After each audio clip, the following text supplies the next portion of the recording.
Hello बच्चों, आपका स्वागत है स्ट्रिंग एजुसर्व के यूट्यूब चैनल पे। बच्चों, ये चैनल बच्चों के फिजिक्स एजुकेशन के लिए क्लास 11, 12, आईआईटी और नीट के लिए पूरी तरह से डेडिकेटेड है। कुछ बच्चों के फीडबैक से हमें यह पता चला, जो बिहार बोर्ड के जो भी बच्चे अभी 2025 में क्लास 12th में गए हैं और 2026 में वह क्लास 12 का एग्ज़ाम देना चाहते हैं और उनको अच्छी फिजिक्स की पढ़ाई नहीं मिल रही है, उनको इस चैनल पे अपने फिजिक्स की पढ़ाई चैप्टर वाइज, क्वेश्चन वाइज और प्रीवियस ईयर के भी क्वेश्चन को सॉल्व करते हुए इस चैनल पे मिल जाएगी। हम लोगों ने क्लास 12th बिहार बोर्ड के लिए जो बैच लॉन्च किया है उसमें पहला क्लास हो चुका है, यानी फर्स्ट लेक्चर हम लोगों ने लॉन्च कर दिया है। यह सेकंड लेक्चर है। तो हम लोगों ने फर्स्ट लेक्चर में जो बात किया था वो कूलम्स लॉ तक, हम लोगों ने कूलम्स लॉ तक बात किया था कि हम लोगों ने बात किया था चार्ज क्या होता है, चार्ज कितने प्रकार के होते हैं, टाइप्स ऑफ चार्जेस। हम लोगों ने उसके बाद बताया प्रॉपर्टीज ऑफ चार्जेस, चार्ज की क्या क्या प्रॉपर्टी हैं। उसके बाद हम लोगों ने बात किया इलेक्ट्रोस्टैटिक की डेफिनेशन को। उसके बाद हम लोगों ने बात किया कूलम्स लॉ को। तो हम लोगों ने लास्ट क्लास में कूलम्स लॉ को हम लोग बात कर रहे थे। तो फिर से हम लोग एक बार कूलम्स लॉ को रिव्यू करते हैं। कूलम्स लॉ क्या है? कूलम्स लॉ यह बताता है कोई दो चार्ज के बीच, ध्यान दीजिएगा, कूलम्स लॉ यह बताता है कोई दो चार्ज के बीच जो फोर्स ऑफ इंटरेक्शन, इंटरेक्शन का मतलब होता है या तो अट्रैक्शन या तो रिपल्सन। बड़ा गौर से सोचिएगा, फोर्स ऑफ इंटरेक्शन मैं जब बोल रहा हूं तो इंटरेक्शन में अट्रैक्शन भी आ सकता है और रिपल्सन भी आ सकता है। अट्रैक्शन मतलब खींचना और रिपल्सन मतलब फेंकना। इसका मतलब यह हुआ कि कूलम्स लॉ जो बात कर रहा है कि अट्रैक्शन और रिपल्सन के बारे में कितना फोर्स लग रहा है। कुछ लोग बोल रहे हैं कि बोलेंगे कि कूलम्स लॉ बता रहा है कि अट्रैक्शन और रिपल्सन कैसे होता है। नहीं, कूलम्स लॉ यह बता रहा है कि अट्रैक्शन और रिपल्सन में जो फोर्स लगता है उसका वैल्यू कितना होता है, वो कितना वैल्यू का फोर्स लगता है, कितना फोर्स लगता है। ठीक है, यानी जब भी आपको फोर्स का वैल्यू निकालना हो दो चार्ज के बीच तो आप कूलम्स लॉ का यूज करेंगे। तो चलिए फिर से मैं इस डेफिनेशन को मैं बता देता हूं। कूलम्स लॉ का जो स्टेटमेंट था उसको सुनिए। According to this law, according to this law, the force of attraction और रिपल्सन, अट्रैक्शन और रिपल्सन का जो फोर्स है जिसको हम कंबाइनली इंटरेक्शन भी कह सकते हैं, यानी आप अट्रैक्शन रिपल्सन ना बोल के डायरेक्ट इंटरेक्शन बोलेंगे तो भी सही है, कोई आपका नंबर नहीं काट सकता, याद रखिएगा।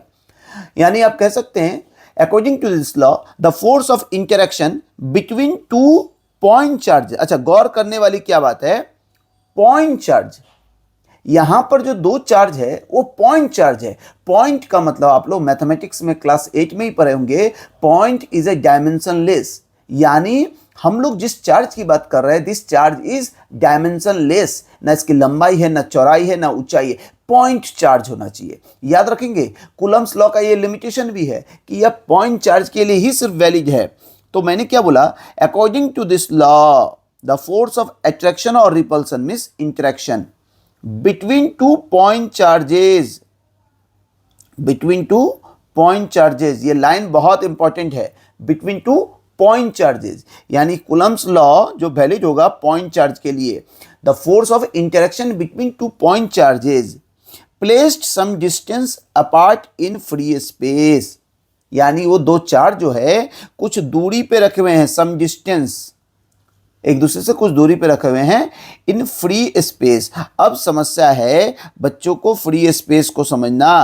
फ्री स्पेस क्या है, ध्यान दीजिएगा। फ्री स्पेस हम इलेक्ट्रोस्टैटिक में एयर और वैक्यूम को कंबाइनली कहते हैं। एयर के लिए भी फ्री स्पेस बोलते हैं और आपको वैक्यूम के लिए भी फ्री स्पेस बोलते हैं, क्योंकि एयर और वैक्यूम दोनों जगह डाइलेक्ट्रिक कांस्टेंट, आगे हम लोग बात करेंगे, एक शब्द है डाई इलेक्ट्रिक कांस्टेंट के बारे में हम लोग आगे बात करेंगे, याद रखिएगा। तो एयर का भी और वैक्यूम का भी डाई इलेक्ट्रिक कांस्टेंट का वैल्यू सेम है, ऑलमोस्ट सेम।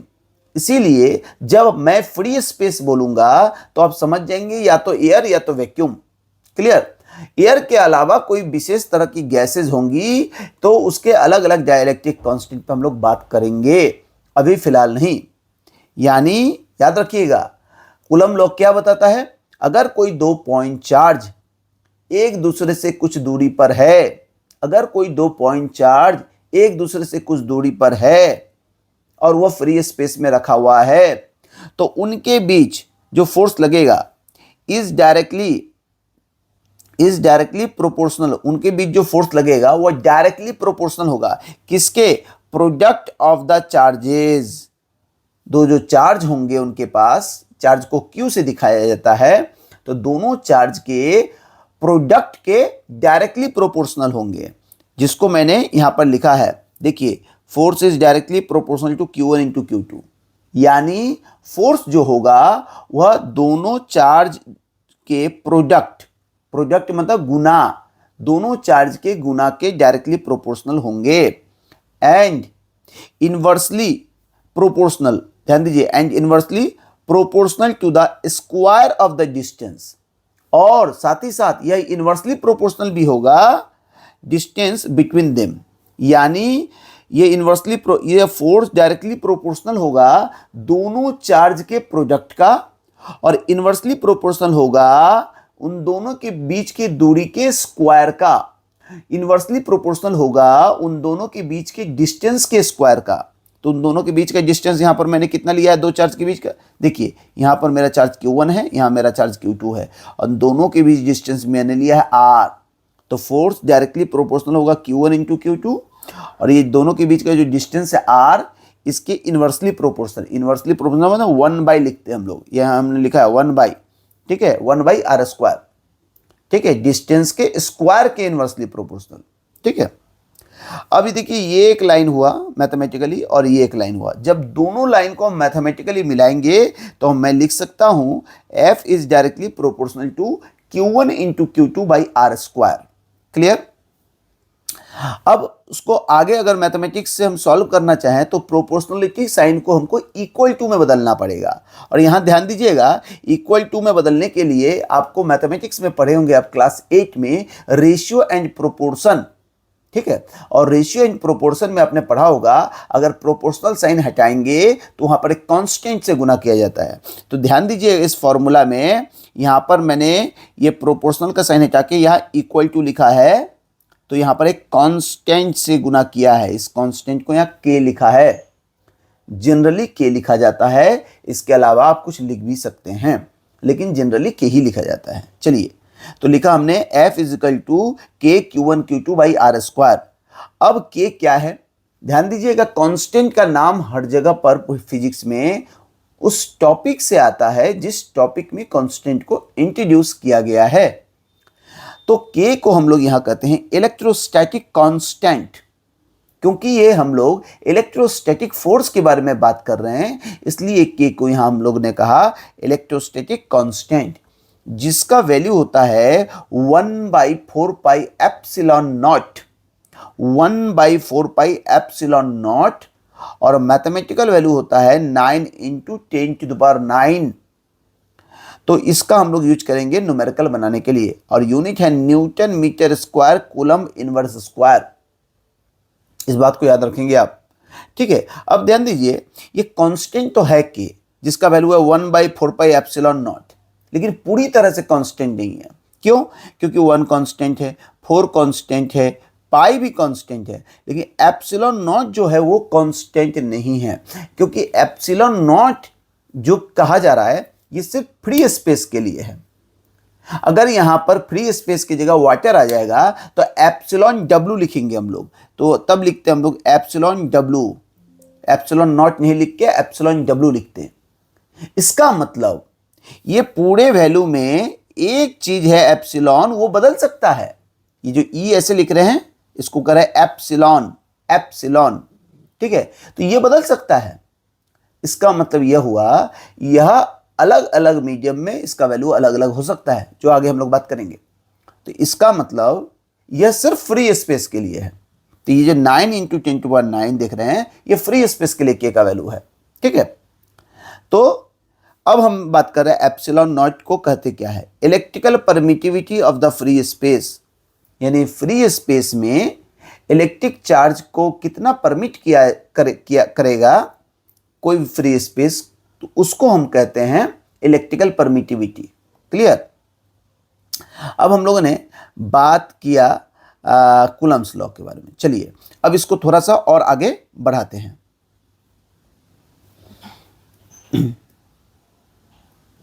अब हम लोग इसको लिखते हैं, इसको गौर करेंगे आप। F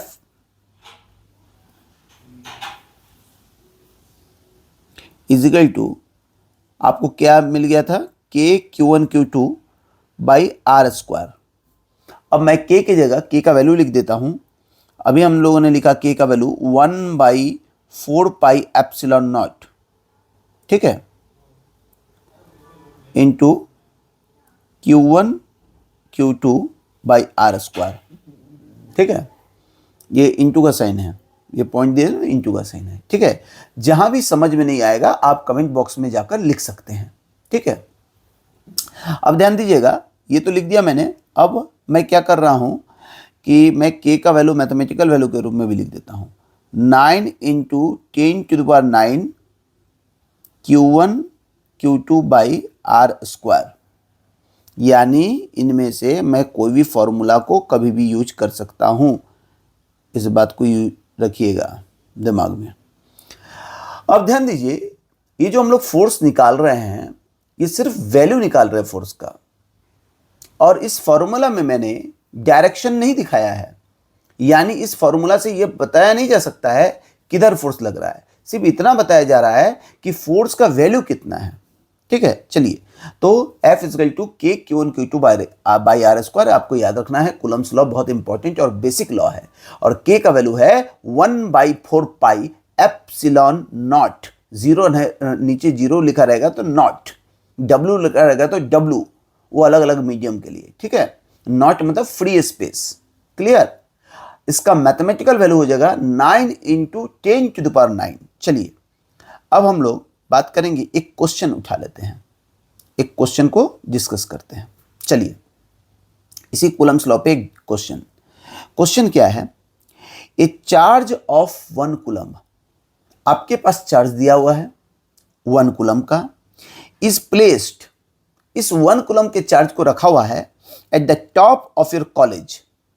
कोई कॉलेज है, कॉलेज बिल्डिंग, कॉलेज के बिल्डिंग पर, बिल्डिंग के टॉप पर, कॉलेज के बिल्डिंग का टॉप पर एक चार्ज रखा हुआ है, उसका चार्ज का वैल्यू है 1 coulomb, and another equal charge, मतलब दूसरा एक और चार्ज है, उसका भी वैल्यू 1 कूलम्ब है, another equal.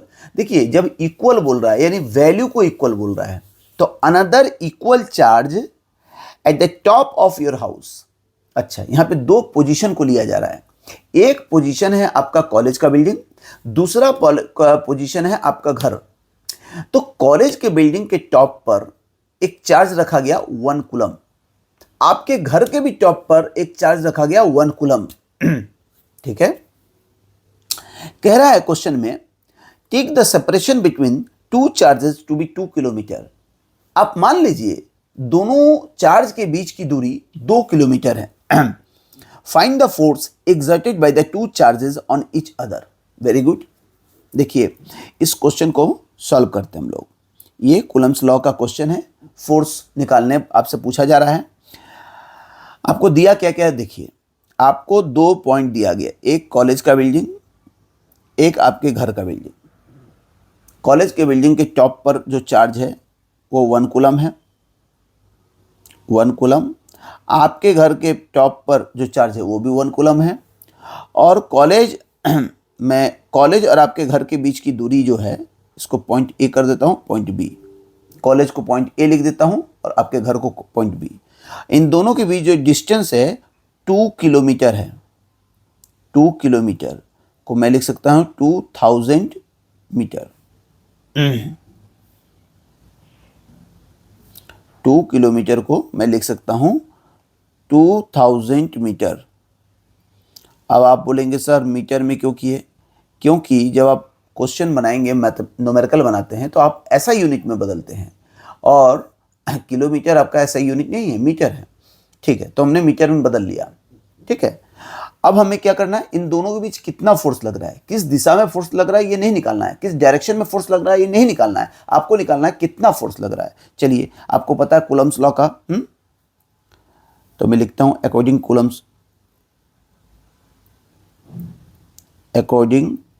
To the Coulomb's law. हर बार मैं नहीं लिखूंगा इतना लैंग्वेज, ठीक है, सिर्फ बता दूंगा आपको। According to the Coulomb's law, F is equal to K Q1 Q2 by r square. K का वैल्यू अभी मैंने बताया 9 इंटू 10⁹। Q1 का वैल्यू ध्यान दीजिए, यहाँ पर Q1 का वैल्यू 1 कूलम है और Q2 का वैल्यू 1 कूलम है, यानी Q1 और Q2 की जगह होगा 1 इंटू 1 बाई आर स्क्वायर। आर यानी डिस्टेंस, डिस्टेंस यहाँ पर ध्यान दीजिएगा दिया हुआ है 2000 मीटर, तो मैं इसको लिखता हूँ 2000 मीटर, 2000 स्क्वायर। क्लियर? अब इसको सॉल्व करना है, आसानी से सॉल्व कर लीजिए। 9 इंटू 10⁹ बाई, ध्यान दीजिए इसको लिख सकते हैं 2 इंटू 10⁻³ का स्क्वायर। 9 इंटू 10⁹ बाई 2 का स्क्वायर 4 हो जाएगा, 10⁻³ का स्क्वायर होगा 10⁻⁶। क्लियर? अब इसको लिखिए 9/4 इंटू 10⁻⁹ कितना होगा 3। ये तो घातांक एक्सपोनेंट क्लास 7 में पढ़े होंगे, उस आधार पर बना रहा हूँ। अब 9/4 से डिवीजन करना, कैसे करना है, नहीं हर समय डिवीजन नहीं करना, कुछ कॉमन सेंस लगाइए। 9/4 का मतलब हुआ 9 को एक बार आपने आधा किया, हाफ किया, फिर से हाफ किया, तब 9/4 होता है। ठीक है, तो 9 को अगर हाफ करेंगे तो 4.5 होगा, फिर उसको हाफ करेंगे तो 2.25 हो गया। इसका मतलब 2.25 इंटू 10⁻³ न्यूटन। फोर्स का यूनिट न्यूटन होता है, न्यूटन लिख दीजिए। यानी दो चार्ज 1 कूलम का एक दूसरे से 2 किलोमीटर की दूरी पर है, तो भी उन दोनों के बीच फोर्स लग रहा है, ध्यान दीजिएगा 2.25 इंटू 10⁻³ न्यूटन। कम फोर्स नहीं है। क्लियर? चलिए, ये न्यूमेरिकल समझ में आया? अगर नहीं समझ में आया तो आप फिर से बोलेंगे, मैं फिर से बताऊंगा, टेंशन नहीं रखिए। ठीक है, इधर हमने कूलम्स लॉ को किया था,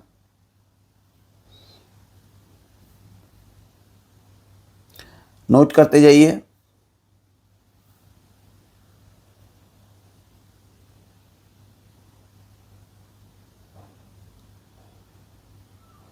चलिए, अब हम लोग एक और क्वेश्चन बनाते हैं। एक और question, 2 charge particles are placed 1 centimetre apart.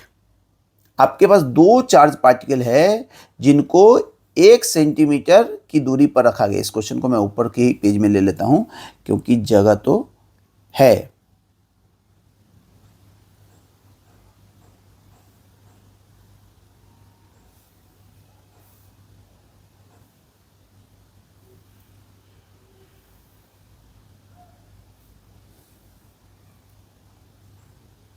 चलिए,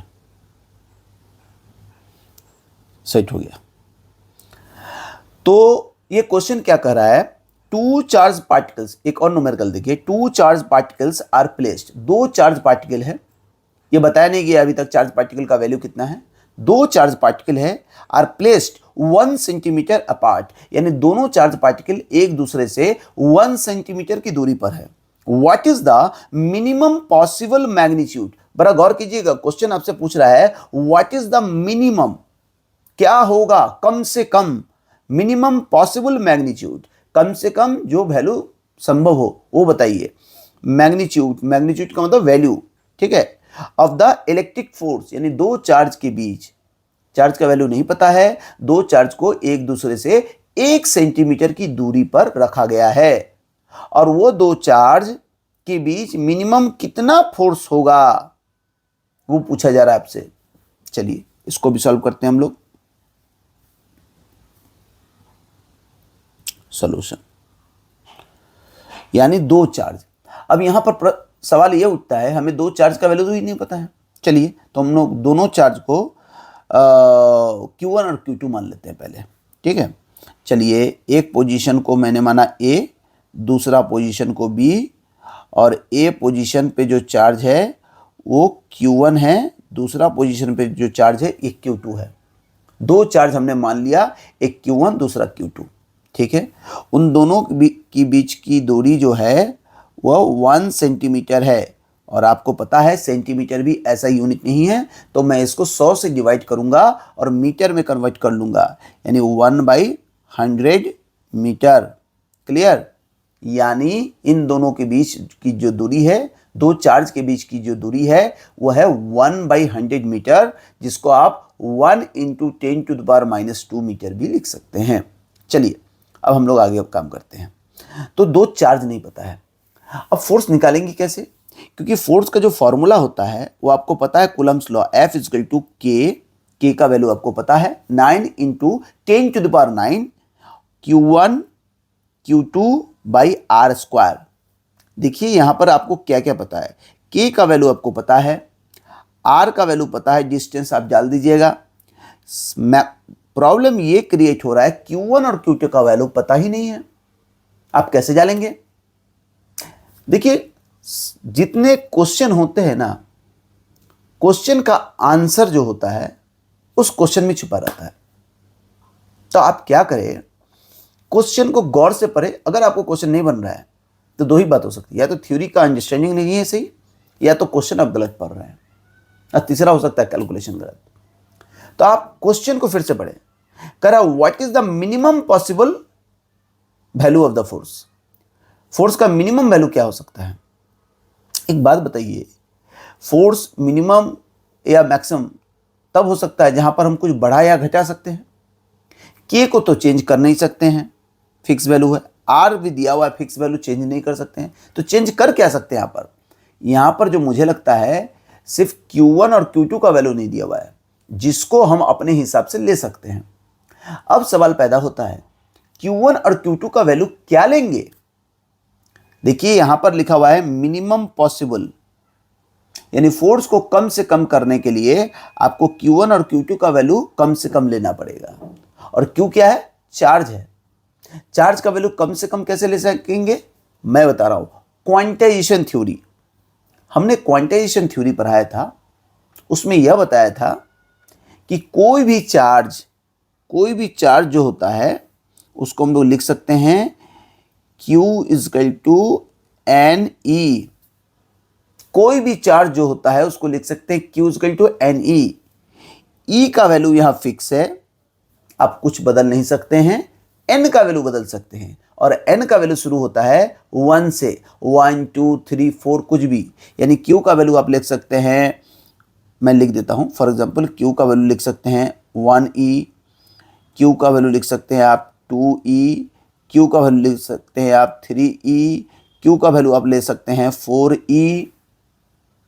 यानी Q का वैल्यू आपको NE के फॉर्म में ही लेना पड़ेगा, जिसमें N कोई फ्रैक्शनल नंबर नहीं होना चाहिए, फ्रैक्शन में नहीं होना चाहिए। 1 2 3 4 5 लाइक दिस, इस तरह नंबर होना चाहिए।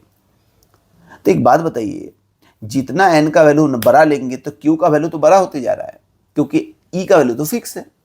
तो इसका मतलब हमें N का वैल्यू मिनिमम लेना पड़ेगा, और N का वैल्यू मिनिमम क्या हो सकता है? 1, उससे नीचे तो है ही, पॉसिबल ही नहीं है।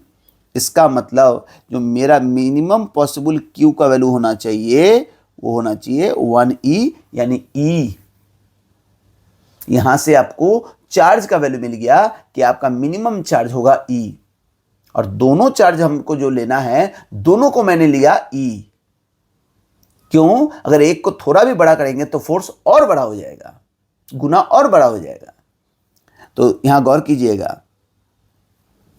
कीजिएगा, तो मैं यहां ले लेता हूं फॉर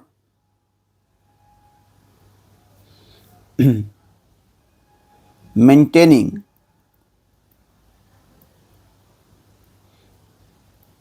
मिनिमम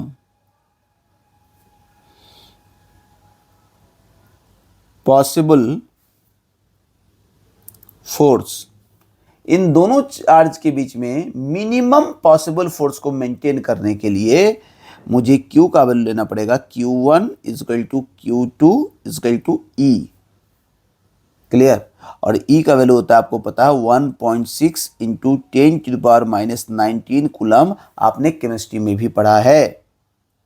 अब मैं फोर्स का लिख देता हूं formula, F equal to K का value 9 into 10⁻9 into Q1 Q2 यानी सेम वैल्यू, यानी 1.6 इंटू 10⁻⁻19 का स्क्वायर हो गया बाई R कितना है, R आपको है 1/100, तो 1/100 को आप लिख सकते हैं 10⁻2 का स्क्वायर। अब इसको सॉल्व कीजिए, आंसर लीजिए, बहुत ईजी। क्लियर? मैं इसको कैलकुलेटर की मदद से करूंगा, आप अपने हाथ से करेंगे क्योंकि आप क्लास 12th में हैं, आपको अपने बोर्ड के एग्जाम में सॉल्व करना पड़ेगा। क्वेश्चन भारी था? एकदम भारी नहीं था, हल्का क्वेश्चन था, और इससे ऊपर लेवल का न्यूमेरिकल आपके बिहार बोर्ड के क्लास 12th में नहीं आने जा रहा है, इस बात को एकदम याद रखें। ठीक है, अब ध्यान दें, इसको जब हम लोग सॉल्व कर रहे हैं, F equal to 9 into 10⁻9 into 1.6 का स्क्वायर। ठीक है, तो 1.6 को भी मैं लिख सकता हूँ 16 इंटू, ध्यान दीजिएगा 1.6 को मैं 16 कर दिया क्योंकि 16/10 है, इंटू 10⁻⁻20 का स्क्वायर। क्वेश्चन को आसान करने के लिए, सॉल्व को आसान करने के लिए 10⁻2 को जो स्क्वायर है वो हो जाएगा 10⁻4। अब ध्यान दीजिए 9 इंटू 16 स्क्वायर हो गया इंटू 10⁻9 इंटू 10⁻40, क्योंकि -20 पर स्क्वायर है, -40 -40, और नीचे जो 10⁻4 है ऊपर जाएगा तो हो जाएगा 10⁻+4, 10⁻+4। क्लियर? चलिए, अभी देखिए कितना आसानी हो गया। हमें लगता है 16 का स्क्वायर जो होगा 256 होना चाहिए, देख लेता हूं मैं।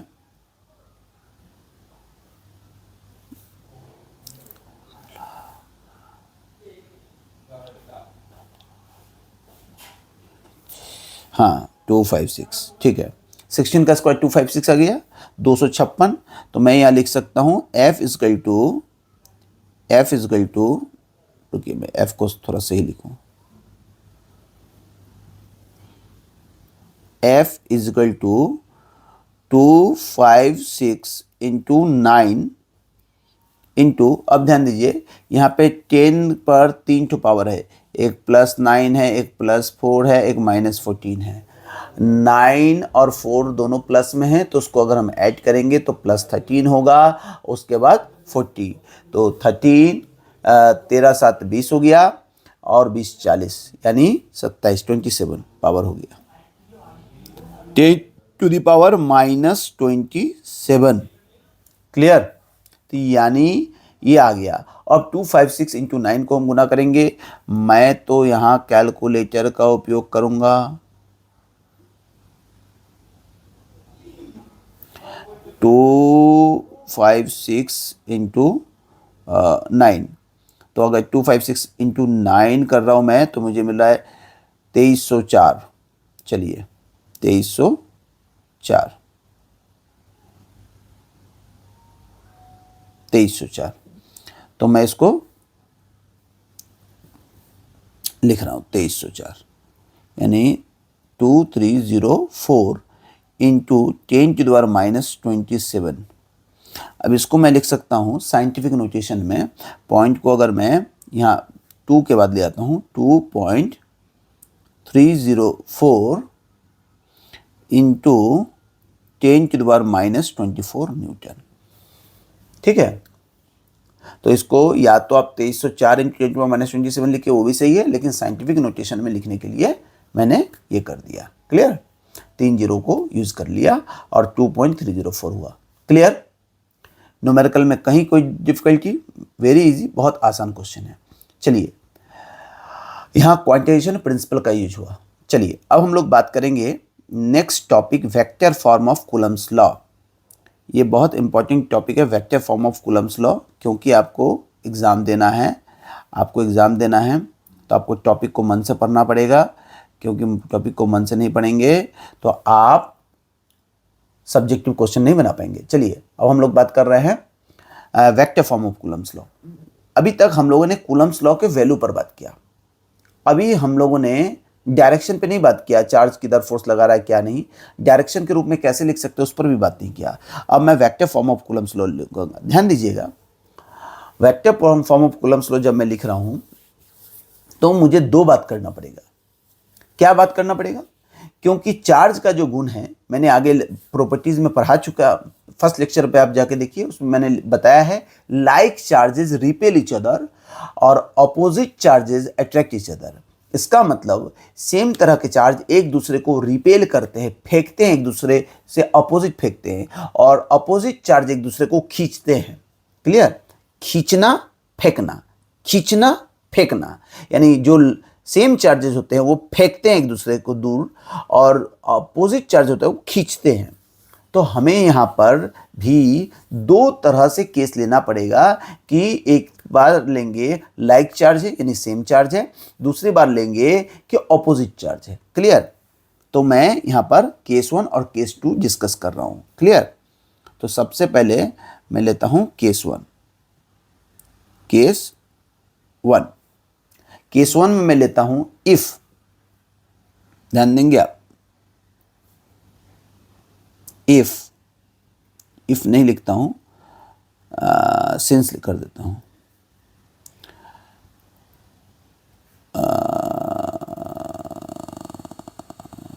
नहीं, व्हेन अच्छा रहेगा। व्हेन Q1 Q2, क्योंकि कूलम्स लॉ का जब आप यूज कर रहे हैं तो वहां पे जरूर दो चार्ज हैं और दो चार्ज का प्रोडक्ट आप ले रहे हैं। तो जो मैं लिख रहा हूं प्रोडक्ट Q1 इंटू Q2, ध्यान दीजिएगा, इज ग्रेटर देन 0। अब ग्रेटर देन 0 का मीनिंग क्या होगा सर, हम कैसे समझेंगे? लाइक चार्ज है, इसलिए अगर Q1 Q2 ग्रेटर देन 0 का मतलब ये हुआ कि, ध्यान दीजिए, कब दो चीजों का गुना ग्रेटर देन 0 होगा? ग्रेटर देन 0 के यानी पॉजिटिव। कब दो चीजों का गुना पॉजिटिव होगा? ध्यान दीजिएगा, प्लस और प्लस का गुना प्लस होता है आंसर, और माइनस का भी गुना प्लस होता है। यानी आप जानते हैं दो पॉजिटिव नंबर को हम मल्टीप्लाई करेंगे तो भी उसका आंसर पॉजिटिव में आता है, और दो नेगेटिव नंबर को भी मल्टीप्लाई करेंगे, दोनों नेगेटिव होना चाहिए, करेंगे तो भी उसका आंसर पॉजिटिव में आता है। इसका मतलब यह हुआ कि यहाँ पर दो जो चार्ज है Q1 और Q2, या तो ये पॉजिटिव होगा या तो दोनों चार्ज नेगेटिव होगा, यानी सेम तरह का चार्ज होगा। सेम वैल्यू मैं नहीं बोल रहा हूं, मैं बोल रहा हूं सेम नेचर का चार्ज, यानी या तो दोनों सेम पॉजिटिव होगा या तो दोनों नेगेटिव होगा। याद रखिएगा, सेम नेचर का चार्ज, नेचर और वैल्यू में फर्क है, वैल्यू में सेम नहीं बोल रहा हूं, सेम नेचर का चार्ज, यानी और ये दोनों का प्रोडक्ट पॉजिटिव हुआ। ये बात समझ में आ गया? चलिए अब मैं बात कर रहा हूं कि अगर दोनों का प्रोडक्ट ग्रेटर देन 0, यानी ये हम तो समझ में आ गया यहाँ पर कि ये होगा सेम चार्ज होगा, और सेम चार्ज होने पर रिपल्सन होगा। तो मैं यहाँ लिख देता हूँ रिपल्सन, ध्यान दीजिएगा, रिपल्सन। चलिए अब हम लोग फिर से डायग्राम को बनाते हैं।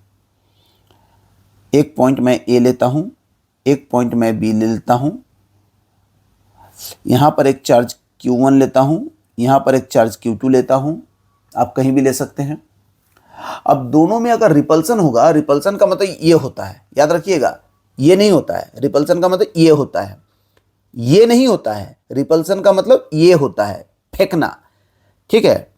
तो उसी तरह से बी वाले चार्ज पर जो फोर्स लगेगा Q2 पे इस तरफ लगेगा, और Q1 वाले पे फोर्स इस तरफ लगेगा। मैं आपको बहुत अच्छी तरह से दिखा रहा हूं। बी वाले फोर्स पे इधर फोर्स, ये चार्ज इधर, ये चार्ज इधर, एक दूसरे को फेंक रहा है, ये जो फोर्स लग रहा है एक दूसरे को फेंक रहा है। चलिए, और इन दोनों चार्ज के बीच की डिस्टेंस मान के चलते हैं R है। क्लियर? बड़ा गौर कीजिएगा, क्योंकि मैं थोड़ा 11th का टॉपिक का यूज करूंगा। अगर जहां दिक्कत होगा आप बोलेंगे तो मैं फिर से बताऊंगा, ठीक है। अब देखिए, दो चार्ज Q1 Q2 है, दोनों चार्ज ए और बी पॉइंट पर रखा, दो चार्ज ए और बी पॉइंट पर रखा हुआ है, जिन दोनों के बीच की डिस्टेंस आर है, और ये एक फ्री स्पेस में अभी किसी मीडियम, पर्टिकुलर मीडियम में नहीं है, फ्री स्पेस पे ही है। अभी जो भी प्रूफ कर रहे हैं सब फ्री स्पेस के लिए। अभी दोनों पे जो फोर्स लगा है फेंकने वाला, क्योंकि दोनों चार्ज सेम है। अगर अपोजिट चार्ज होते, अपोजिट नेचर के, तो खींच रहा होता, लेकिन यहां फेंक रहा है। ध्यान दीजिएगा। अब इसका नाम करना पड़ेगा, दोनों फोर्स का नाम लिखना पड़ेगा। तो इस फोर्स को मैं लिखता हूं, ध्यान दीजिएगा, F21, इस पर वेक्टर साइन लगा रहा है। और इस फोर्स को मैं लिखता हूं F12, इस पर वेक्टर साइन लगा रहा हूं। याद रखिएगा, वेक्टर पर जो एरो लगा रहे हैं और नीचे जो एरो दिखाए, दोनों अलग अलग हैं। मैं क्लियर कर दूं, वेक्टर पर जो एरो लगा रहे हैं इसको वेक्टर रिप्रेजेंटेशन में बताया जाता है, और ये एरो जो बताए हैं ये अलग चीज है। वेक्टर पे जो एरो लगा रहे हैं ये अलग चीज है, ये एरो ये अलग चीज है। वेक्टर पर जो एरो लगा रहे हैं वो हमेशा बाएं से दाहिने होता है। मतलब डायरेक्शन किधर भी दिखाना हो, किसी अल्फाबेट के ऊपर जब एरो लिखते हैं वेक्टर बनाने के लिए, वो लेफ्ट टू राइट ही आप लिखेंगे। क्लियर? इसीलिए देखिए, यहां भी लेफ्ट टू राइट ही है, यहां पे भी लेफ्ट टू राइट ही है, लेकिन एक्चुअल डायरेक्शन यहां पर बताया गया है इस एरो से। क्लियर? इसको देखकर कंफ्यूज नहीं होइएगा। चलिए, अब हम लोग बात कर रहे हैं, ये जो फोर्स लगेगा F12 क्या है, F21 क्या है। मैं यहां लिखता हूं, लेट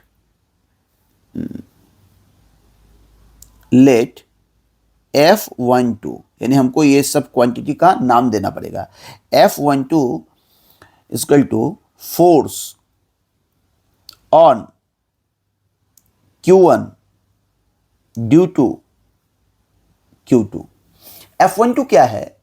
Q1 चार्ज पर फोर्स 2 के द्वारा। ध्यान दीजिएगा, बराबर नाम क्योंकि आप पूरा 12th भर इस तरह से वेक्टर फॉर्म आपको लिखना पड़ेगा। अब गौर कीजिए, F12 जिसका नंबर पहले है, यानी पहले हमने लिखा 1, तो यानी फोर्स 1 पे लग रहा है। बाद वाला जो नंबर है उसके द्वारा लग रहा है। गौर कीजिएगा, F12 यानी फोर्स 1 पे लग रहा है, F1 यानी जो पहले लिख रहे हैं उस पर लग रहा है फोर्स ही क्यों, आगे हम लोग इंटेंसिटी बात करेंगे, पोटेंशियल पे बात करेंगे, आगे बहुत चीज भी बात करेंगे, लिखेंगे इसी तरह से। जो पहले लिखेंगे उस पर लग रहा है, जो बाद में लिख रहे हो उसके द्वारा लग रहा है, यानी पहले वाले पर लग रहा है दूसरे वाले के द्वारा। तो इसलिए मैंने लिखा force on Q1 due to Q2। Clear? यानी ड्यू टू मीन्स Q2 के द्वारा। चलिए, अब हम लोग बात लिखते हैं F21 का मतलब ये हो गया, 2 पहले है यानी 2 पर फोर्स लग रहा है। F21 का मतलब 2 पर फोर्स लग रहा है, किसके द्वारा? 1 के द्वारा। तो मैं लिखता हूं force on Q2 due to Q1, यानी फोर्स Q2 पे लग रहा है Q1 के द्वारा। क्लियर? ये कन्वेंशन एक ही तरह से रखने पर आपको याद रहेगा, ठीक है। F21 का मतलब हुआ फोर्स 2 पर लग रहा है 1 के द्वारा। F12 का मतलब हुआ फोर्स 1 पर लग रहा है 2 के द्वारा, ठीक है, क्योंकि यहां डायरेक्शन की बात है इसलिए आपको ऐसे लिखना पड़ेगा वेक्टर फॉर्म में। अब ध्यान दीजिएगा, अब हम लोग को डिस्टेंस को भी वेक्टर फॉर्म में लिखना पड़ेगा। अब R12 का मीनिंग अलग है, लेकिन R12 का मीनिंग, क्योंकि R डिस्टेंस तो लग नहीं रहा होता है, डिस्टेंस का मतलब एक जगह से दूसरे जगह। R12 का मतलब हुआ डिस्टेंस फ्रॉम, आप इसको डिस्टेंस भी यहां बोल सकते हैं, डिस्प्लेसमेंट भी बोल सकते हैं, क्योंकि लीनियर है। Distance from Q1 to Q2। R21 जो है इसको बोल सकते हैं distance from Q2 to Q1। देखिए, फोर्स में क्या बोला, जो पहले लिख रहे हैं उस पर लग रहा है, जो बाद वाला नंबर लिख रहे हैं उसके द्वारा लग रहा है। नाम इस तरह लिखा गया। लेकिन डिस्टेंस में क्या हुआ, जो पहले लिखा जा रहा है और एक दूसरा बाद में लिखा जा रहा है, तो जो पहले लिखा जा रहा है वहां से दूसरे वाले तक जब हम R12 लिखते हैं, यानी 1 से 2 की तरफ, R21 लिखते हैं मतलब 2 से 1 की तरफ, लेकिन फोर्स हो जाता अगर F21 तो मतलब 2 पर 1 के द्वारा। गौर कीजिएगा, यहां पर गलती नहीं करेंगे क्योंकि आपको बोर्ड में लिख कर आना है, ठीक है। अब चलिए, ये दोनों बात समझ में आ गया। जिनको क्लास 11 में वेक्टर थोड़ा कमजोर है उनको थोड़ा दिक्कत होगा, फिर भी मैं आसानी से समझा रहा हूं। वीडियो को बहुत लंबा नहीं करूंगा, अगर इसमें न्यूमेरिकल नहीं आएगा तो हम लोग फिर नेक्स्ट लेक्चर में जाएंगे, लेकिन बहुत ज़्यादा लंबा नहीं करेंगे ताकि आपको बोरिंग भी फील नहीं हो, ठीक है। चलिए, तो ये बात समझ में आ गया, आपको फोर्स कैसे लिखना है, डिस्टेंस कैसे लिखना है। अब मैं फोर्स निकालने का फॉर्मूला लिखना चाह रहा हूँ, कूलम्स लॉ यूज करूंगा। अब मैं लिखता हूँ Coulomb's law. Now using Coulomb's law, now from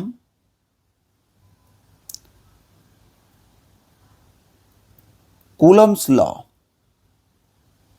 अब ध्यान दीजिएगा, कूलम्स लॉ का यूज करने पर हमें फोर्स निकालना पड़ेगा, फोर्स का वैल्यू, तो फोर्स निकालना चाहते हैं। लेकिन यहां पर देखिए, इससे पहले लिखे थे हम लोग वैल्यू में पूरी तरह से, अब यहां वेक्टर फॉर्म में लिखना पड़ेगा थोड़ा सा, यही क्योंकि टॉपिक का नाम है vector form of Coulomb's law. इस बात को देखिए, vector form of Coulomb's law, clear. चलिए, नाउ फ्रॉम कूलम्स लॉ, तो पहले हम F12 निकाल लेते हैं या F21, आपकी जो मर्जी कोई भी निकाल सकते हैं। तो मैं निकालता हूं F12, ध्यान दीजिएगा, राइटिंग थोड़ी मेरी खराब है तो आप लोग बच्चों राइटिंग में थोड़ा एडजस्ट करेंगे। F12 का मतलब हुआ फोर्स Q1 वाले चार्ज पर 2 वाले चार्ज के द्वारा से, मैंने Q1 पे फोर्स लग रहा है, 2 लगा रहा है, और F21 का मतलब 2 पे लग रहा है, 1 लगा रहा है। चलिए, F12, तो ध्यान दीजिए, कूलम्स लॉ का फॉर्मूला में क्या था, K Q1 Q2 by R square, K Q1 Q2 by R square, यही था। तो क्या हम इस तरह लिख दें, क्या ये सही होगा? ये गलत हो जाएगा। क्यों गलत होगा? गौर करें, ये LHS, ये लेफ्ट हैंड साइड है, आप लोग मैथमेटिक्स बनाते हैं, LHS में वेक्टर में लिखा हुआ है, LHS वेक्टर में लिखा हुआ है, और RHS पूरा स्केलर में हो गया, ये सिर्फ वैल्यू में हो गया। तो कैसे हो सकता है LHS इक्वल टू RHS? ये तभी हो सकता था जब LHS में कोई डॉट प्रोडक्ट होता है, यहां तो डॉट प्रोडक्ट है नहीं, इसका मतलब हमको RHS को वेक्टर फॉर्म में लिखना पड़ेगा। ये बड़ा मुश्किल वाली बात है, तो कैसे लिखें? देखिए, K कांस्टेंट है, एक नंबर है, उसको तो वेक्टर में लिख नहीं पाएंगे। Q1 Q2 भी स्केलर है चार्ज, उसको भी आप वेक्टर में नहीं लिख पाएंगे। देखिए कितना आसान होता है फिजिक्स, आप अगर थोड़ा दिमाग लगा के सोचेंगे तो समझ में आ जाएगा कहाँ गलत हो रहा है। यानी K को भी वेक्टर में नहीं लिख पाएंगे, Q1 Q2 को भी नहीं लिख पाएंगे, तो लिख पाएंगे किसको? सिर्फ R को। और अगर R को लिख पाते हैं डिस्टेंस वेक्टर फॉर्म में, तो ये पूरा वेक्टर फॉर्म में आ जाएगा। अब इसी को समझना है, R को हम लोग वेक्टर फॉर्म में कैसे लिखेंगे। क्लियर? चलिए बच्चों, अब ध्यान दीजिएगा, K Q1 Q2 by R को वेक्टर फॉर्म में लिखना है, तो इसके लिए हम समझेंगे ये एक्चुअली वैल्यू किस चीज का है, इसका वैल्यू है ये, यानी F12 का वैल्यू है। F12 का मतलब force on Q1 due to Q2, force on Q1 due to Q2, यानी ये चीज है। Q1 पे फोर्स लग रहा है 2 के द्वारा, तो ये किधर फोर्स लग रहा है? ये इस तरफ लग रहा है। ये फोर्स किधर लग रहा है? ये इस तरफ लग रहा है। इसी को हम ऐसे भी बोल सकते हैं, इस तरफ लग रहा है। हम इसी को ऐसे ही बोल सकते हैं, इस तरफ लग रहा है। अब बोले कि सर आप ऐसे था तो इसे ऐसे क्यों बना दिए? क्योंकि किसी भी वेक्टर को आप पैरेलल डिस्प्लेस करेंगे तो कोई फर्क नहीं पड़ता है। ये क्लास 11th में वेक्टर चैप्टर में पढ़ाया जाता है। हम लोग वेक्टर का भी जल्दी वीडियो अपलोड करेंगे। तो अभी ये क्लास 12 का बैच है, यानी किसी भी वेक्टर, मान लीजिए एक वेक्टर यहाँ पर है, फिर एक वेक्टर ऐसे पैरेलल बना रहे हैं, अगर सब पैरेलल बना, मतलब समझिए इसी वेक्टर को नीचे खींच दिए, उसी को नीचे खींच दिए, कोई फर्क नहीं पड़ेगा। अगर किसी वेक्टर को अपने से ही उसी से पैरेलल डिस्प्लेस कर देते हैं, अब उसी से पैरेलल बना देते हैं, तो कोई फर्क नहीं पड़ेगा। क्लियर, सेम ही चीज होगा। इसका मतलब ये F12 जो फोर्स इस तरफ है इसको हम ऐसे भी बोल सकते हैं। क्यों? हम कह सकते हैं B से A की तरफ फोर्स, B से A की तरफ फोर्स, क्योंकि अगर हम बोलेंगे A से तो A के आगे कोई पॉइंट है ही नहीं जो बताने के लिए A से किस तरफ, इसलिए हम बोले B से A की तरफ। जैसे आप गांव देहात में बोलते हैं ना कि फलनवा के घर से वहां तक, ई पेड़ से, ई पीपल के पेड़ से वो जो आगे स्कूल है इसी लाइन में जाइए, यानी आप यहां से वहां तक के लिए बोलते हैं। उसी तरह से ये जो डायरेक्शन है इसको दिखाने के लिए मुझे बोलना पड़ेगा B से A की तरफ, क्योंकि A के बाद कोई पॉइंट नहीं है बताने के लिए, तो B से A की तरफ। और B से A की तरफ यानी B पर कौन सा चार्ज है? Q2, और A पर कौन सा चार्ज है? Q1, यानी Q2 से Q1 की तरफ। तो Q2 से Q1 ये ना हुआ, Q2 टू Q1, यानी हमको इस वेक्टर का यूज करना पड़ेगा, यानी Q2 से Q1 की तरफ, यानी R21। यानी इसको अगर R को हम वेक्टर फॉर्म में लिखना चाहें तो मैं लिख सकता हूं वेक्टर R21। चलिए इतना तो समझ गए R को वेक्टर फॉर्म में कैसे लिखेंगे, लेकिन फिर दिक्कत आ गई। ये फॉर्मूला किसका है? मेरा तो है नहीं, ना आपका है, कुलम साहब का है। और कुलम साहब ने बोला भैया डिनोमिनेटर में आपको वैल्यू लिखना है। डिनोमिनेटर जो है ना, इस डिनोमिनेटर जो है इस लाइन के नीचे को डिनोमिनेटर कहते हैं, बट्टा के नीचे को डिनोमिनेटर कहते हैं। तो डिनोमिनेटर में तो आपको वैल्यू लिखना है, आपने वेक्टर का ही लिख दिया, फिर से समस्या आ गई। तो अब हम लोग क्या करेंगे, क्लास 11 के वेक्टर के चैप्टर में आप पढ़े होंगे, अगर किसी वेक्टर पर मॉड साइन लगा दे, मॉड्यूलस साइन इसको बोलते हैं, ऐसे मॉड साइन लगा दे तो वो वेक्टर वैल्यू बन जाएगा, सिर्फ उसका वैल्यू हो जाएगा। तो चलिए हम लोग यहां पर मॉड साइन लगा देते हैं, क्योंकि कुलम साहब का फॉर्मूला है, वो कहते हैं कि नहीं यहां पर तो आप वेक्टर नहीं लिख सकते, वैल्यू लिखना पड़ेगा। तो हमने मॉड लगा के स्क्वायर लगा दिया, यानी हमने डायरेक्शन पता किया। ये F12 का फोर्स किधर लग रहा है? 2 से 1 की तरफ, और हम लोगों ने वेक्टर R के जगह वेक्टर R यूज किया, R21, जो 2 से 1 की तरफ का डायरेक्शन दिखा रहा है। लेकिन फिर मजबूरी हो गया उसका वैल्यू बताने के लिए, यानी उसको स्केलर बनाने के लिए मॉड लगाना पड़ा, यानी आखिर वेक्टर बना के फिर स्केलर बना दिए। फिर फायदा क्या हुआ? अभी भी तो ये पूरा क्वांटिटी वेक्टर नहीं बन पाया। तो फिर हम वेक्टर कैसे बनाएंगे? घूम फिर के तो वहीं आ गए, बना सकते हैं। आप क्लास 11th में पढ़ चुके हैं वेक्टर चैप्टर में यूनिट वेक्टर, और यूनिट वेक्टर मैं भी लेक्चर डालूंगा। अब यूनिट वेक्टर जो होता है वो क्या होता है? नाम से पता है, यूनिट, मैं लिख रहा हूं यहां पे यूनिट वेक्टर। देखिए वेक्टर शब्द जब लग जाए तो समझिए डायरेक्शन, वेक्टर शब्द जब लग जाए यानी डायरेक्शन को बताने के लिए किया जा रहा है। यूनिट तो 1 को बोलेंगे ना, तो 1 तो डायरेक्शन नहीं हो सकता, वैल्यू हो सकता है, नंबर हो सकता है। इसका मतलब अगर कोई वेक्टर है, और वेक्टर में 2 चीज होता है, वैल्यू और डायरेक्शन। वैल्यू और डायरेक्शन, वैल्यू को ही मैग्नीट्यूड बोलते हैं, थोड़ा स्टैंडर्ड भाषा में बोलते हैं, क्योंकि सब्जेक्ट स्टैंडर्ड है ना फिजिक्स। तो आप क्या बोलेंगे? वैल्यू को मैग्नीट्यूड लिखते हैं जनरली, तो आप वैल्यू भी बोल सकते हैं, कहीं गलती नहीं होगी। यानी वेक्टर में आपके पास 2 चीज है, वैल्यू एंड डायरेक्शन, और वैल्यू यहां पर यूनिट वेक्टर का वैल्यू होता है 1। इसका मतलब यूनिट वेक्टर एक ऐसा वेक्टर है जिसका वैल्यू 1 है। और आप मैथमेटिक्स से जानते हैं किसी भी नंबर में 1 से गुना करने पर कोई फर्क नहीं पड़ता है। तो अगर हम इस पूरे वैल्यू में, ये जो फॉर्मूला का जो वैल्यू है, इसमें अगर 1 से गुना करेंगे तो फॉर्मूला के वैल्यू में कोई बदलाव नहीं आएगा। तो हम दिमाग लगा सकते हैं कि अगर इसको यूनिट वेक्टर से गुना कर दें तो यूनिट वेक्टर अपना डायरेक्शन तो लेके आ गया, लेकिन वैल्यू में कोई चेंज नहीं किया, यानी मेरा जो वैल्यू था सेम वैसा रह गया। तो फायदा मुझे क्या मिला? जो मेरा वैल्यू का फॉर्म में फोर्स था वो आ गया अब डायरेक्शन के फॉर्म में। क्लियर? चलिए, और डायरेक्शन कौन सा यूज करेंगे आप? वही जो नीचे आप डिनोमिनेटर में यूज किया R21, यानी उसी का यूनिट वेक्टर। और यूनिट वेक्टर को स्पेशल तरह से लिखते हैं कैप लगाते हैं, एरो नहीं लिखते, ऊपर कैप लगाते हैं। तो आप लिखिएगा R21 का कैप। ये ऊपर जो साइन चिन्ह लगाए हैं उसको कैप बोलते हैं, या तो हैट, कैप या हैट। ठीक है, चलिए, यानी अब ये क्वांटिटी वेक्टर बन गया। अब ये क्वांटिटी वेक्टर बन गया। एक बार में समझ में नहीं आया तो वीडियो को बार बार देखिएगा, समझ में आ जाएगा। उसके बाद भी दिक्कत हो तो कमेंट बॉक्स में लिखिएगा। यानी अब ये क्वांटिटी वेक्टर बन गया, क्योंकि हमारा मोटो तो वेक्टर बनाना था ना। चलिए,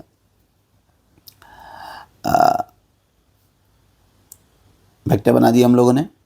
अब हम लोग बात कर रहे हैं,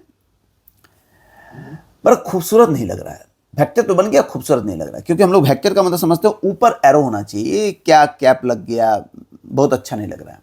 तो आप इसको भी लिख सकते हैं, आंसर तो है ही, लेकिन आप खूबसूरत बनाना चाहते हैं। तो खूबसूरत बनाने के लिए हम लोग यूनिट वेक्टर का फॉर्मूला, ध्यान दीजिएगा, कोई भी वेक्टर जो हो ना, मैं यहाँ ब्रैकेट में लिख देता हूँ।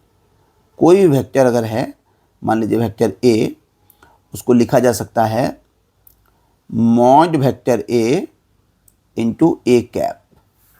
तो ध्यान दीजिएगा, कैप वाला सिस्टम यहाँ पर है।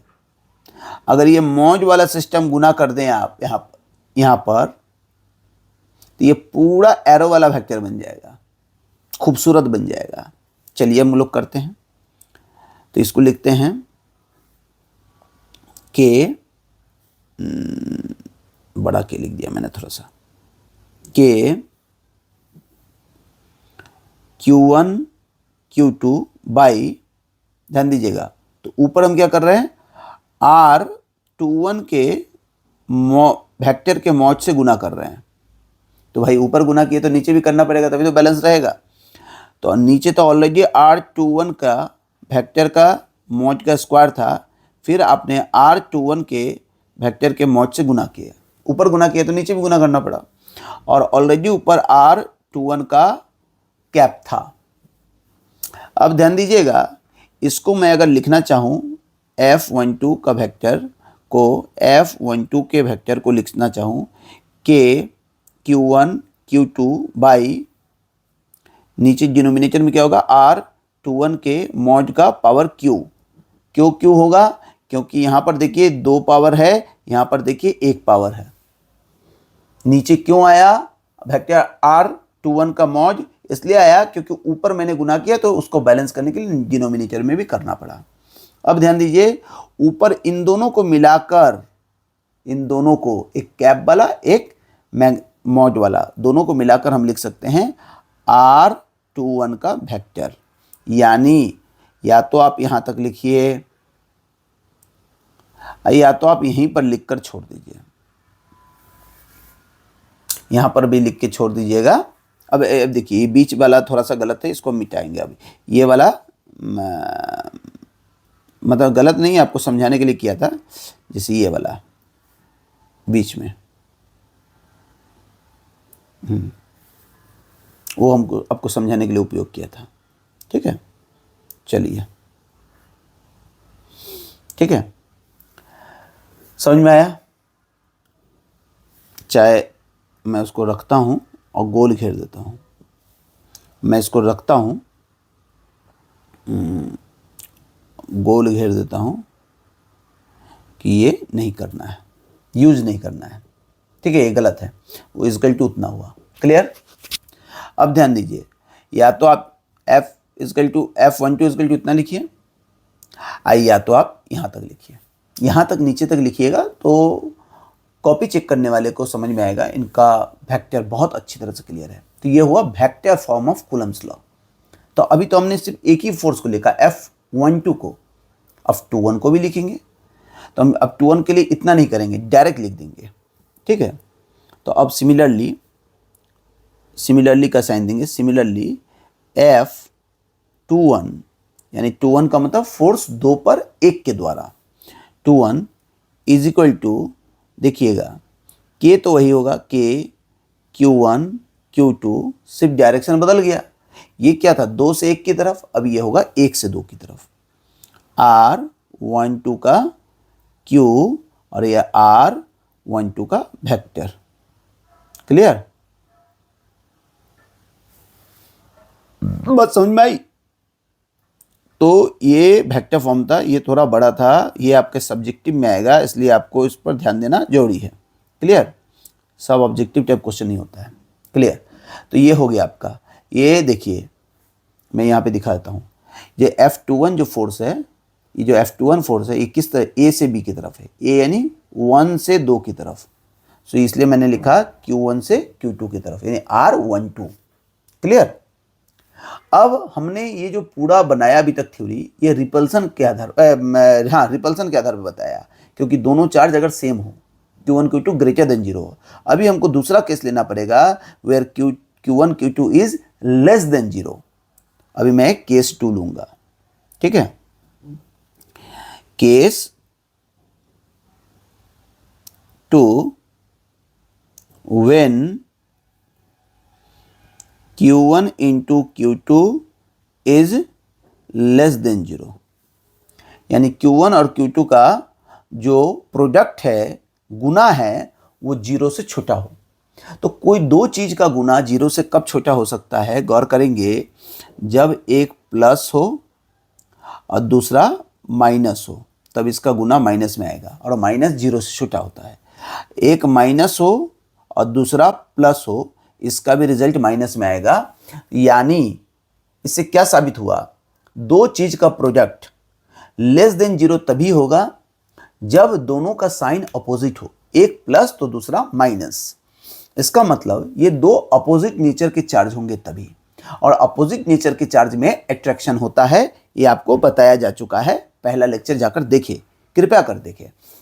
शुरू शुरू के कुछ लेक्चर के वीडियो क्वालिटी बहुत अच्छे नहीं होंगे, ठीक है? तो इसके लिए मैं क्षमा प्रार्थी हूँ, लेकिन धीरे धीरे मैं भी एक्सपर्ट हो जाऊंगा तो अच्छे वीडियो बनने लगेंगे। लेकिन तत्काल आप कंटेंट को देखिए। अगर कंटेंट आपको अच्छा लगता है, वीडियो को देखें, शेयर करें, सब्सक्राइब करें, और ताकि सब बच्चों को जिनको पैसे कम होने के कारण अच्छे कोचिंग नहीं मिल पा रहे हैं, वो घर बैठ के इंटरनेट की मदद से घर बैठ के अच्छी पढ़ाई को करें। और आप तरीके से वीडियो देखें, 90 से नंबर कम नहीं आएगा, मिनिमम आएगा तो 90 आएगा, उससे ज़्यादा ही आएगा, ठीक है? आप लोग जितने लोग जुड़ेंगे हमारे इस चैनल से, आप लोगों का मैं एक ग्रुप बना दूंगा, जिसके बाद आप लोगों को हम लोग के कोचिंग का ऐप भी है, याद रखिएगा, हमारे कोचिंग का ऐप भी है। इस ऐप का नाम है स्ट्रिंग एजुसर्व। मैं लिख देता हूं, ऐप का नाम है, ऐप का जो नाम है STRING, string Eduserv, EDUSERV, string Eduserv. Google Play में जाकर लिखिएगा, प्ले स्टोर में मिल जाएगा, डाउनलोड कर लीजिएगा।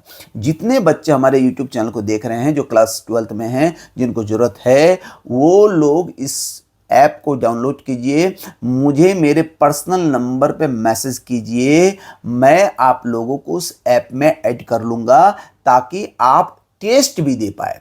आप ऑनलाइन टेस्ट का आदत हो जाएगा। बहुत सारे मैं टेस्ट को अपलोड कर रहा हूँ, वो टेस्ट आप लोग देंगे, और इससे क्या होगा? प्रैक्टिस होता रहेगा। आप मोबाइल लेके बैठे हुए हैं, कुछ टेस्ट ऐसे, अरे यहाँ तो ये गलती किया, तो आपका ठीक हो जाएगा। ये सारे फ्री ऑफ कॉस्ट सुविधा उपलब्ध है, ठीक है? मैं ऑलरेडी किसी कोचिंग में जॉब कर रहा हूँ, किसी बड़े कोचिंग में, लेकिन ये आप लोगों के लिए फ्री ऑफ कॉस्ट सुविधा दिया जा रहा है, ताकि जो बच्चे मेहनती हैं, उनको अच्छी पढ़ाई नहीं मिल पा रही है, वो अच्छी पढ़ाई को ले। फिर ये नहीं कि नहीं मुझे अच्छी पढ़ाई नहीं मिल पाया इसलिए मैं तो अच्छा नंबर बोर्ड में नहीं आया, ऐसा नहीं होना चाहिए, ठीक है? चलिए, case 2, when Q1 Q2 less than 0, यानी जब दो चार्ज का प्रोडक्ट लेस देन 0 होगा। कब? जब दो अपोजिट चार्ज होगा, और अपोजिट चार्ज का प्रोडक्ट लेस देन 0 होगा। यानी अपोजिट चार्ज में क्या होता है? अट्रैक्शन। ये केस है अट्रैक्शन का, तो मैं लिख रहा हूं ATTRACTION, अट्रैक्शन। नीचे मैंने जितना भी लिखा है उसको थोड़ा मिटा रहा हूँ। ये प्लस माइनस माइनस प्लस जो मैंने लिखा है इसको मिटा रहा हूँ। समझ में नहीं आएगा तो ऐप का नाम, ठीक है, स्ट्रिंग एजुसर्व को मैं रहने देता हूँ। चलिए, अब हम लोग बात कर रहे हैं अट्रैक्शन होगा। अट्रैक्शन का अब इसको मैं लोग फिगर को बनाना पड़ेगा। A B Q1 Q2, एक पॉइंट पर Q1, B पॉइंट पर Q2। अब ध्यान दीजिए, अट्रैक्शन होने का मतलब है A खिंचाएगा इस तरफ, B खिंचाएगा इस तरफ। मैंने अट्रैक्शन का मतलब ये इस पर फोर्स इस तरफ, इस पर फोर्स इस तरफ। ठीक है, क्लियर। चलिए, उन दोनों के बीच की दूरी हम मान लेते हैं R। अब ये जो फोर्स है इस एक पर, उसको लिखेंगे F12। अभी बताया आपको, एक पर जो फोर्स होगा पहले उसका नंबर, जिसके द्वारा होगा फिर उसका नंबर, ताकि समझ में आएगा एक पर फोर्स दो के द्वारा। और F21 इसको लिखूंगा मतलब दो पर फोर्स एक के द्वारा। ध्यान दीजिए, इधर और इधर के लिए 21 नहीं लिख रहे हैं। 21 का मतलब फोर्स दो वाले चार्ज पे लग रहा है, 1 वाले चार्ज के द्वारा। ऊपर वाले जो नाम लिखा हुआ है बस उसी नाम का यूज कर रहे हैं, अलग से नहीं लिखेंगे यहाँ पर। अब मुझे यहाँ पर F12 निकालना है। क्या निकालना है? F12। तो F12 क्या होना चाहिए? K Q1 Q2 by R। अब देखिए R पे ही पूरा कमाल है। F12 जो फोर्स है ये किस तरफ है? ध्यान दीजिएगा, F12 फोर्स ये है, ये इस तरफ है, यानी A से B की तरफ। A पर कौन सा चार्ज है? Q1, यानी Q1 से Q2 की तरफ। तो इसको लिखेंगे Q1 से Q2 यानी R12। R12 का वेक्टर का मॉड, ठीक है, का स्क्वायर, क्योंकि नीचे आर स्क्वायर लिखना है, वेक्टर के फॉर्म लिख दिया। अब क्या ये पूरी तरह से वेक्टर फॉर्म में आ गया? नहीं आया। अभी मैं क्या करूंगा, यूनिट वेक्टर लिखूंगा इसी का, R12 का कैप। अब ये पूरी तरह से वेक्टर फॉर्म में आ चुका है। क्लियर? यानी आपको पहले समझना पड़ेगा किस तरफ फोर्स लग रहा है, उसका यूनिट वेक्टर यूज करना है। अब इसको और खूबसूरत बनाना चाहते हैं तो लिख सकता हूं K Q1 Q2, नीचे हो जाएगा R12 का वेक्टर का स्क्वायर, ठीक है, और फिर एक और वेक्टर R12 का वेक्टर R से गुना करता हूं नीचे, ऊपर हो जाएगा R12 का मॉड और R12 का कैप। मतलब ये जो कैप वाला था क्वांटिटी, इसको तो मैंने लिखा, इसके अलावा एक और गुना किया, ऊपर गुना किया तो फिर नीचे भी गुना किया। क्लियर? अब ध्यान दीजिए, K Q1 Q2 by R12 का वेक्टर का Q, और ये हो गया R12 का वेक्टर। जिस तरह से मैं दे रहा हूँ पूरे थ्योरी को पूरे यूट्यूब में इस तरह से प्रूफ कर कर नहीं पढ़ाया जा रहा है। जब आप एग्ज़ाम में जाएंगे तो आपका टॉपिक नहीं क्लियर रहेगा, इसलिए मैं पूरी तरह से पढ़ा रहा हूँ, जैसे एक बैच में ऑफलाइन में पढ़ाया जाता है। क्वेश्चन भी करा रहा हूँ, न्यूमेरिकल भी करा रहा हूँ, ठीक है। तो इसीलिए आप बैच को बढ़िया सुने, नहीं समझ में आता है फिर से वीडियो को देखें, ठीक है। ये वेक्टर फॉर्म में आ गया। अब इसी आधार पे मैं लिख सकता हूँ सिमिलरली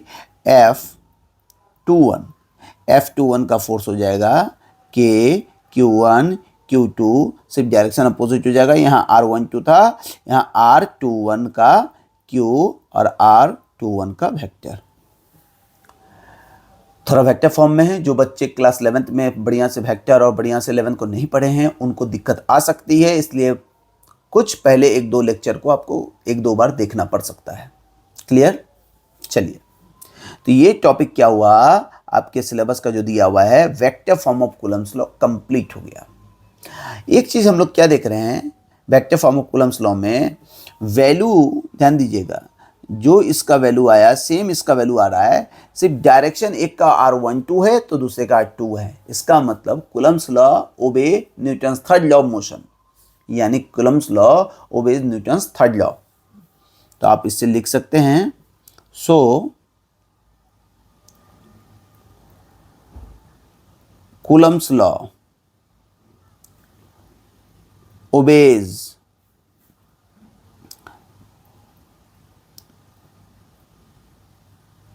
न्यूटन्स थर्ड लॉ, यानी कूलम लॉ जो है, कूलम्बिक लॉ जो है, न्यूटन के तीसरे नियम को फॉलो करता है कि जितना एक्शन होगा उतना ही रिएक्शन होगा। क्लियर? चलिए, ये वेक्टर फॉर्म हो गया ऑफ कूलम्स लॉ। ये आपको लॉन्ग में आएगा एग्जाम में, शॉर्ट में नहीं आएगा, ऑब्जेक्टिव में नहीं आएगा। क्लियर? ऑब्जेक्टिव क्वेश्चन में करवा रहा हूं। अब ध्यान दीजिए, कूलम्स लॉ आज कर दिया। वेक्टर फॉर्म कर दिया हमने। इसके बाद आपको डायरेक्ट क्वेश्चन है, देखिए कुछ लोग सोच रहे होंगे इतना क्यों किए, डायरेक्ट क्वेश्चन है। 2022 के क्वेश्चन पूछा गया है। इस क्वेश्चन को मैं ऊपर वाले स्लाइड में ले लेता हूं पहले। देखिए डायरेक्ट क्वेश्चन पूछा गया है, जिसको आप डायरेक्ट लगा सकते हैं।